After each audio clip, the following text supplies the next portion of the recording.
Hello વિદ્યાર્થી મિત્રો, good morning, જય શ્રી કૃષ્ણ.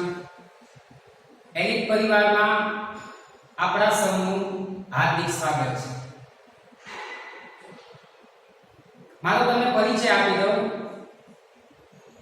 My name Rakesh Totaliya. છેલ્લા 10 વર્ષથી બરાબર હું એસપી એનસીસી વિષય છે એનો અભ્યાસ કરાવું છું. બરાબર, તો આજે આપણે એસપી અને સીસી વિષય છે એની બ્લુપ્રિન્ટ છે એ આપણે સમજાવીએ. અને હું તમારો એસપી અને સીસી છે બરાબર એ વિષય હું તમારો લેવાનો છું.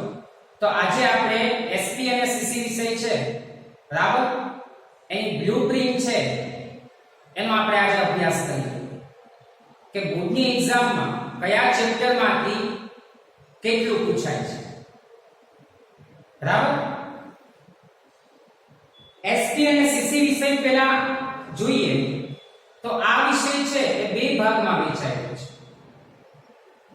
એસપી એટલે કે સેક્રેટરીયલ પ્રેક્ટિસ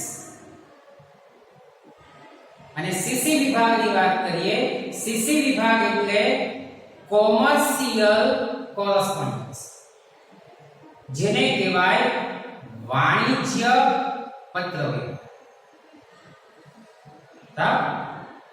તો આજે આપણે પહેલો વિભાગ વાણિજ્ય પત્રવ્યવહાર એટલે કે સીસી વિભાગ છે એની બ્લુપ્રિન્ટ કઈ રીતની છે, એમાં કેટલા ચેપ્ટર છે અને કયા ચેપ્ટરમાંથી કેટલા ગુણનું પૂછાય છે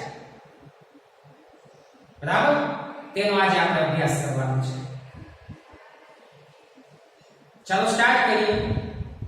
તો પહેલા સીસી વિભાગની વાત કરીએ તો સીસી વિભાગની અંદર કુલ તમારે 6 ચેપ્ટરનો અભ્યાસ કરવાનો છે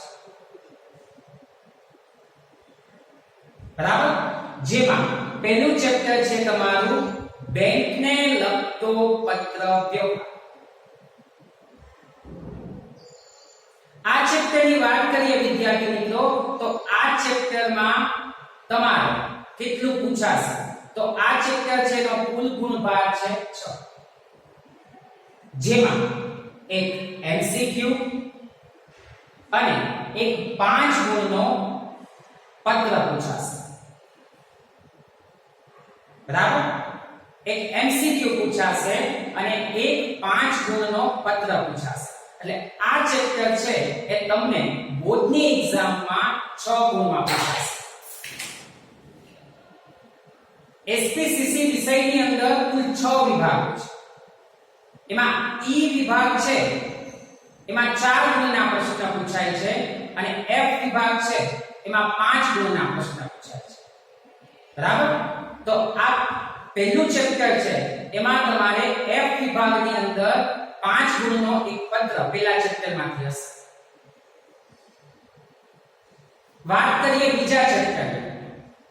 બીજું ચેપ્ટર છે કે જેનું નામ છે કે સરકારી વિભાગો, જાહેર ઉપયોગી સેવાઓ અને સ્થાનિક સંસ્થા સાથેનો પત્ર વ્યવહાર. સરકારી વિભાગો, જાહેર ઉપયોગી સેવાઓ અને સ્થાનિક સંસ્થાઓ છે એની સાથેનો પત્ર વ્યવહાર. આ ચેપ્ટરની વાત કરીએ તો આ ચેપ્ટરનો કુલ ગુણ ભાર છે 8. આ ચેપ્ટર તમને 8 ગુણની અંદર પૂછાય, જેમાં એ સેક્શન એટલે કે એમસીક્યુ એક એમસીક્યુ પૂછાશે બરાબર. સી સેક્શન જેની અંદર તમને 2 ગુણના પ્રશ્ન પૂછાય તો એક 2 ગુણનો પ્રશ્ન પૂછાશે. એક એમસીક્યુ, એક 2 ગુણનો પ્રશ્ન એટલે 3 માર્ક અને એક ઈ વિભાગ નહીં પણ એ વિભાગમાં 5 માર્કનો પત્ર પૂછાશે. એટલે આ રીતે આ ચેપ્ટર કુલ તમને 8 ગુણની અંદર પૂછાશે. આગળ વાત કરીએ તો આગળ આપણું ત્રીજું ચેપ્ટર છે આંતર વિભાગીય અને કર્મચારી વિષયક પત્ર વ્યવહાર. આ ચેપ્ટરના ગુણભારની વાત કરીએ જેમાં એક એમસીક્યુ, એક વીએસક્યુ એટલે કે વેરી શોર્ટ ક્વેશ્ચન, એક વાક્યના પ્રશ્ન, બરાબર, એક વાક્યના પ્રશ્ન. વિદ્યાર્થી મિત્રો, તમારે આ સબ્જેક્ટમાં પૂરા માર્ક લેવા હોય, 100 માંથી 100 માર્ક લેવા હોય તો સૌથી સહેલામાં સહેલો સબ્જેક્ટ એસપીસીસી. અને આવે શું કરવાનું? મહેનત કરો તો આવે. હા, મહેનત કરો, તમારે કઈ ડાઉટ હોય તો સોલ્વ કરો, એટલે આરામથી તમારે આ સબ્જેક્ટમાં પૂરા માર્ક આવે. અને ખાસ યાદ રાખજો કે જો થિયરી સબ્જેક્ટમાં પૂરા માર્ક લેવા હોય તો વીએસક્યુ ઉપર જો તમારી પકડ સારી હોય તો આરામથી તમારે પૂરા માર્ક આવે. હે, ચલો 2 માર્કના પ્રશ્ન, 3 માર્કના પ્રશ્ન, 4 માર્કના અને 5 માર્કનો પત્ર લેખ, એમાં તમારે ક્યાંય માર્ક નથી કપાવવાના, એ તમને આવડવાનું છે. પણ વીએસક્યુ 2 થી 3 એવા પૂછી નાખે, બરાબર, હોય ટેક્સ્ટબુકમાંથી જ, પણ થોડુંક મિસ્ટેક કરીને પૂછે તો એ જો તમને આવડી જાય તો તમે આ સબ્જેક્ટમાં 100 માંથી 100 માર્ક્સ લેશો. કારણ કે હું છેલ્લા 6 વર્ષથી આ બોર્ડના પેપર ચેક કરું છું, તો પેપર ચેક કરતા હોય તો એમાં છે, બરાબર, જે વિદ્યાર્થીને વીએસક્યુ માં 10 માંથી 10 માર્ક હોય એ વિદ્યાર્થીનું પેપર છે એ 90 ઉપરનું છે, અને કદાચ 100 માંથી 100 એને આવે. એટલે વીએસક્યુ માં ખાસ ધ્યાન રાખવાનું. તો આ ત્રીજું ચેપ્ટર છે, એમાં 2 માર્કનો પ્લસ એક એમસીક્યુ, 2 વીએસક્યુ અને એક પત્ર, કુલ 8 ગુણનું આ ચેપ્ટર છે. આગળ વાત કરીએ વીમા સેવા અંગેના પત્ર, બરાબર. તો આ ચેપ્ટરનો કુલ ગુણભાર કેટલો છે? તો કુલ ગુણભાર છે 6, જેમાં એક વીએસક્યુ એટલે એક વાક્યનો પ્રશ્ન પૂછાશે અને એક પત્ર પૂછાશે. આમ આ રીતે આ ચેપ્ટર તમને 6 ગુણની અંદર પૂછાશે. આગળ વાત કરીએ, 5મું ચેપ્ટર છે ઈ કોમ્યુનિકેશન. તો આ ચેપ્ટરની વાત કરીએ તો આ ચેપ્ટરમાં એક એમસીક્યુ, એક વીએસક્યુ અને એક 3 ગુણનો પ્રશ્ન પૂછાશે. એટલે ટૂંકમાં આ ચેપ્ટર છે તમને 5 ગુણની અંદર પૂછાશે. એમસીક્યુ, વીએસક્યુ અને 3 ગુણનો એક પ્રશ્ન. આમ આ રીતે આ ચેપ્ટર તમને બોર્ડની એક્ઝામની અંદર 5 ગુણમાં પૂછાશે. અને એના પછી છેલ્લું ચેપ્ટર આપનું રજૂઆત, પ્રેઝન્ટેશનના કૌશલ્ય, રજૂઆત એન્ડ પ્રેઝન્ટેશનના કૌશલ્ય. આ ચેપ્ટરની વાત કરીએ તો આ ચેપ્ટર છે એમાં તમારે એક એમસીક્યુ પૂછાશે અને એક પત્ર પૂછાશે. આ રીતે તમારું આ ચેપ્ટર 6 ગુણની અંદર બોર્ડની એક્ઝામમાં પૂછાશે.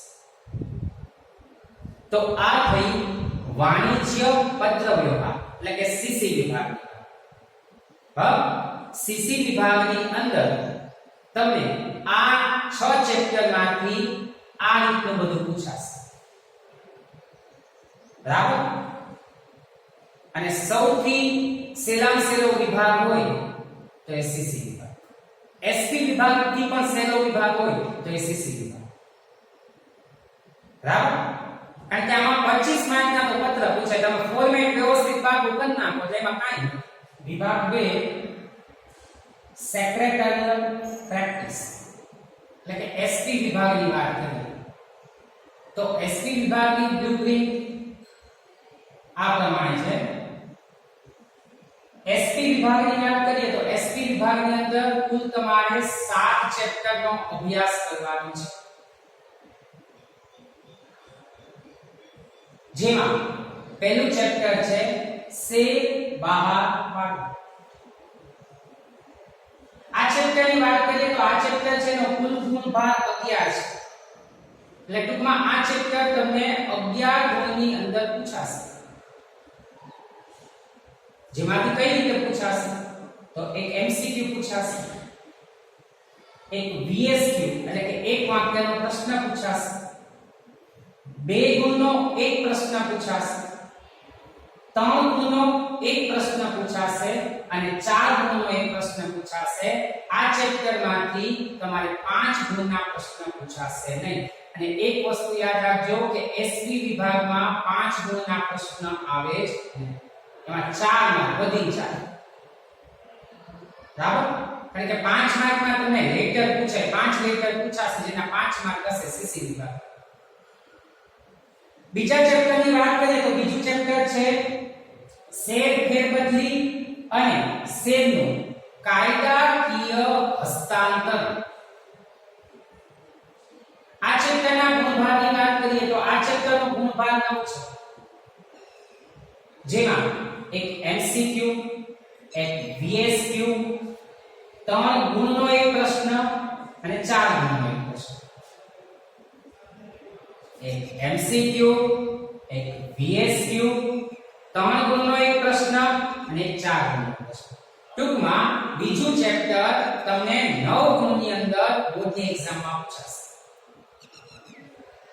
આગળ વાત કરીએ તો ત્રીજું ચેપ્ટર છે ડિબેન્ચર. આ ચેપ્ટરની વાત કરીએ તો આ ચેપ્ટરનો કુલ ગુણભાગ છે 6, જેમાં એક એમસીક્યુ, એક વીએસક્યુ, 2 ગુણના 2 પ્રશ્ન પૂછાશે. એક નહીં 2. બરાબર? એટલે 2 ગુણના 2 પ્રશ્ન તેના 4 માર્ક, એક એમસીક્યુ, એક વીએસક્યુ, એના બેના 1 માર્ક. એટલે ટૂંકમાં આ ચેપ્ટર તમને 6 ગુણની અંદર પૂછાશે. આગળ વાત કરીએ ચેપ્ટર નંબર 4 સભ્યપદ. આ ચેપ્ટરનો કુલ ગુણભાગ કેટલો છે? તો આ ચેપ્ટરનો કુલ ગુણભાગ છે 7, જેમાં 3 માર્કનો એક પ્રશ્ન પૂછાશે અને 4 માર્કનો એક પ્રશ્ન પૂછાશે. બરાબર? 3 માર્ક એટલે વિભાગ ડી અને 4 માર્ક એટલે વિભાગ ઈ. એટલે ઈ અને ડી આ બે વિભાગની અંદર આ ચેપ્ટર પૂછાશે. એના પછી આગળ વાત કરીએ તો પાંચમું ચેપ્ટર છે કંપનીના સંચાલન. આ ચેપ્ટરની વાત કરીએ તો આ ચેપ્ટરનો કુલ ગુણભાગ છે 11, જેમાં એમસીક્યુ, એક વાક્યનો પ્રશ્ન, 2 માર્કનો એક પ્રશ્ન, 3 ગુણનો એક પ્રશ્ન અને 4 ગુણનો એક પ્રશ્ન.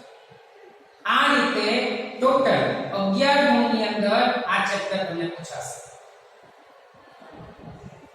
બરાબર? આગળ જોઈએ ચેપ્ટર નંબર 6 કંપનીની સભાઓ. આ ચેપ્ટરનો કુલ ગુણભાગ છે 10, જેમાં એક વીએસક્યુ એટલે કે એક વાક્યનો પ્રશ્ન, એક 2 ગુણનો પ્રશ્ન, એક 3 ગુણનો પ્રશ્ન અને એક 4 ગુણનો પ્રશ્ન. એમ 10 માર્કની અંદર આ ચેપ્ટર તમને પૂછાશે. અને છેલ્લું ચેપ્ટર છે કંપનીનું વિસર્જન. આ ચેપ્ટરની વાત કરીએ તો આ ચેપ્ટરનો કુલ ગુણભાગ છે 7, જેમાં 1 માર્કનો એમસીક્યુ, 1 માર્કનો વીએસક્યુ, 2 માર્કનો એક પ્રશ્ન અને 3 માર્કનો એક પ્રશ્ન. એમ કુલ 7 ગુણની અંદર તમને આ ચેપ્ટર પૂછાશે. તો આ થઈ એસપી વિભાગની વાત કે એસપી વિભાગમાં તમને કયા ચેપ્ટરમાંથી કેટલું પૂછાશે એના માટેની આપણી. થેન્ક યુ વિદ્યાર્થી મિત્રો.